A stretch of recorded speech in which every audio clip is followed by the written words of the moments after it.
మాట్లాడవలసిందిగా కోరుతున్నాను.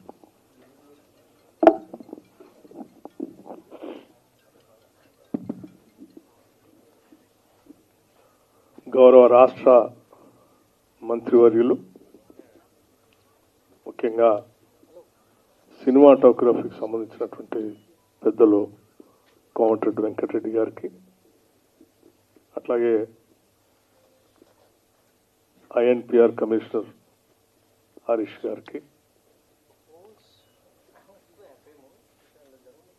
Film development corporation chairman Shri Dil Raju గారికి, ఈ జ్యూరీ చైర్పర్సన్ శ్రీమతి జయసుధ గారికి, జ్యూరీ సభ్యులకి, ఇతర మిత్రులందరూ కూడా ముందుగా నా హృదయపూర్వకమైనటువంటి నమస్కారాలు.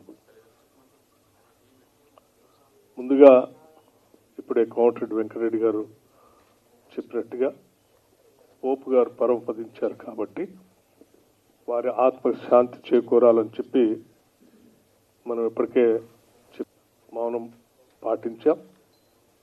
అట్లాగే మనం అందరం కూడా వారు చేసినటువంటి చూపించినటువంటి మార్గాన్ని గమనంలో తీసుకొని ప్రపంచ శాంతి కోసమై మనందరం కట్టుబడి ముందుకు నడుద్దామని ఈ సందర్భంగా మనవి చేస్తూ మరొకసారి వారి ఆత్మకి శాంతి చేకూరాలని భగవంతుడిని కోరుకుంటూ ఈరోజు మొదలుపెట్టినటువంటి గద్దర్ తెలంగాణ చలనచిత్ర అవార్డులు ఇవి మన రాష్ట్రం ఏర్పడిన తర్వాత మొట్టమొదటిసారి ఏర్పాటు చేసుకున్నటువంటి కార్యక్రమం ఇది. ఉమ్మడి రాష్ట్రంలో 2011లో ఆగిపోయినటువంటి అవార్డులు రాష్ట్ర విభజన జరిగిన తర్వాత ప్రత్యేక రాష్ట్రం ఏర్పడినప్పటికీ తెలుగు చలనచిత్ర పరిశ్రమ మొత్తం యావత్తు కూడా హైదరాబాద్ నగరం తెలంగాణ రాష్ట్ర రాజధానిలో ఉన్నప్పటికీ దురదృష్టం దశాబ్ద కాలం వారు ఇటువంటి అవార్డులకు కానీ ఎటువంటి ప్రోత్సాహకాలు కానీ నోచుకోలేకపోయింది పరిశ్రమ. మొదటి నుంచి కూడా సమాజంలో అంతర్భాగమైనటువంటి కళలు, ఈ కళల్ని మన సంస్కృతిని కూడా మీడియా ద్వారా, ముఖ్యంగా సినిమా ద్వారా ఖండాంతరాలకు వ్యాప్తి చేసినటువంటి తెలుగు సినీ పరిశ్రమని అనాదిగా ఆనాటి కాంగ్రెస్ ప్రభుత్వాలు ప్రోత్సహిస్తూ వచ్చాయి. ఎక్కడో దూరంగా ఉన్నటువంటి తెలుగు సినిమా పరిశ్రమని హైదరాబాద్ నగరాన్ని తీసుకొచ్చినటువంటి ఆనాటి కాంగ్రెస్ ముఖ్యమంత్రులు తప్పనిసరిగా మనం అందరం గుర్తు చేసుకోవాల్సినటువంటి అవసరం ఉంది. వారి హయాంలోనే ఇక్కడ పరిశ్రమను తీసుకొని రావడం కోసం వారు చేసినటువంటి ప్రయత్నం, ఇక్కడ పరిశ్రమ స్థిరపడటానికి కావాల్సినటువంటి సినిమా స్టూడియోలు, ఫిలిం నగర్ ఏర్పాటు కానీ, ఇతరత్ర కార్మికుల కోసం ఏర్పాటు చేసినటువంటి కార్యకలాపాలు కానీ, హౌసింగ్ సంబంధించినటువంటి కార్యక్రమం కానీ, ఇవన్నీ కూడా ఆనాటి కాంగ్రెస్ ప్రభుత్వాలు ఈ పరిశ్రమని ముందు తీసుకొని పోవడం కోసం శాయశక్తులా ప్రయత్నం చేశారు. ఇప్పుడు కూడా ఈ మీడియా అత్యంత బలమైంది. సమాజానికి ఉపయోగపడేటట్టుగా కథలు కథనాలతో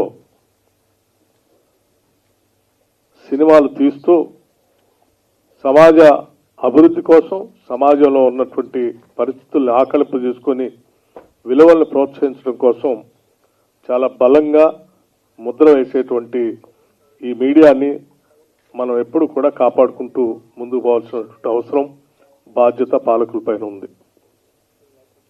నిత్యం సమాజ పరివర్తన కోసం, తద్వారా ప్రజల జీవన స్థితిగతులు మెరుగుపడటం కోసం, విలువలతో కూడినటువంటి సమాజ నిర్మాణం కోసం బలంగా ఉపయోగపడేటువంటి ఈ తెలుగు సినీ పరిశ్రమని బాధ్యత కలిగినటువంటి ప్రభుత్వాలు ప్రోత్సహిస్తూ వాటి ద్వారా ప్రజల సందేశాన్ని ఇప్పించాల్సినటువంటి అవసరం కూడా ఉందని ఈ ప్రభుత్వం భావిస్తూ ఉంది.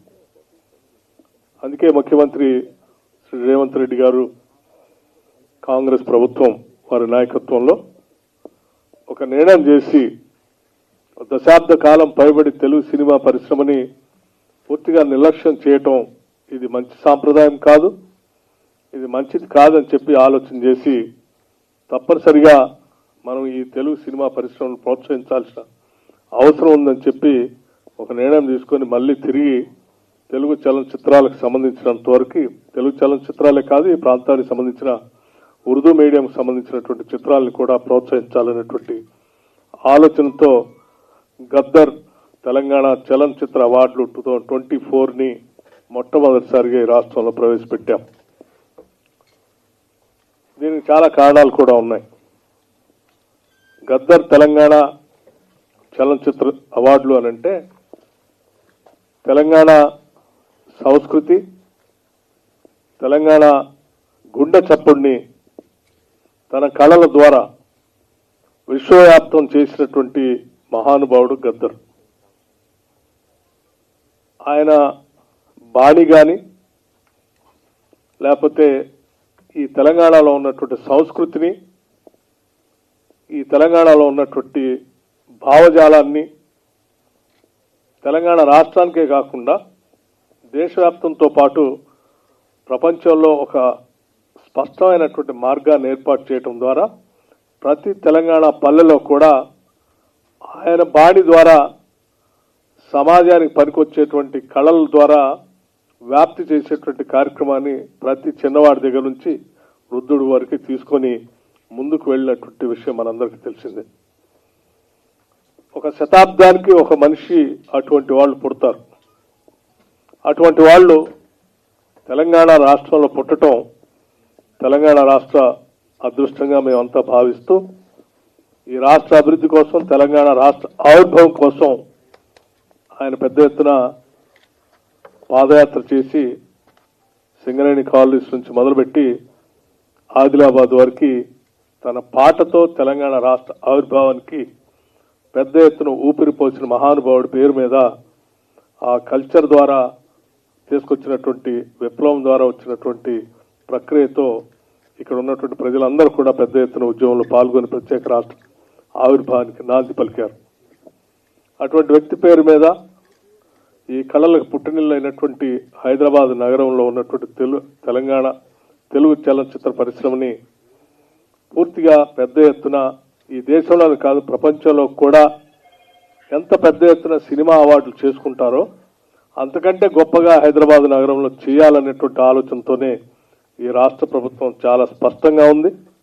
నేను మా మంత్రి గారు కోమటిరెడ్డి వెంకటరెడ్డి గారు కానీ లేకపోతే మా ఇతర మంత్రివర్గ సహచరులు కానీ, ముఖ్యమంత్రి గారు కానీ, లేకపోతే ఫిలిం డెవలప్మెంట్ చైర్మన్ గారు కానీ అందరూ కలిసి కూర్చొని ఒకటే నిర్ణయం చేశారు.